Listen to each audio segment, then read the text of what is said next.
చెల్లితం. దేవుడు మనకు జీవితాలకు ఇస్తున్న ప్రతి ఆశీర్వాదాన్ని ఎంతో చక్కగా దీవించి ఆశీర్వదించి మన జీవితానికి కావాల్సిన ప్రతిదాన్ని సరిపోయేటట్టు సామెతలు 3:1 నా కుమారుడా, నా ఉపదేశము మరపక్కుము, నా ఆజ్ఞలను హృదయపూర్వకముగా గైకొనుము. దేవుడికి స్తోత్రం. ఆయన ఆజ్ఞ ఏంటి?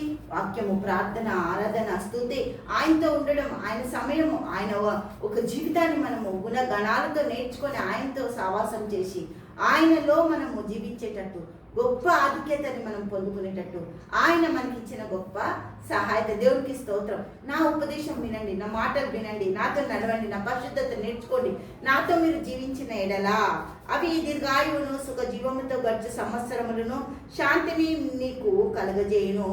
దయను సత్యమును ఎన్నడూ నిన్ను విడిచిపోనీయకుము. వాటిని కంఠభూషణముగా ధరించుకొను. నీ హృదయమును పలక మీద వాటిని రాసుకో. దేవుడికి స్తోత్రం. ఏ ఒక్కటి మిస్ చేయడానికి వీల్లేదు. ఈరోజు దేవుని ఆశీర్వాదం మనకు జీవితాలలో పనిచేయడానికి దేవుని గొప్ప కృపని దేవుడు మనకు అనుగ్రహించింది. దేవుడికి మహిమ కలుగును గాక. హల్లెలూయా.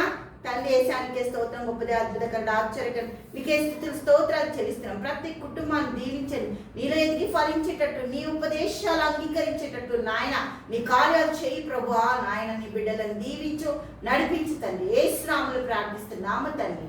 ఆమేన్, ఆమేన్, ఆమేన్.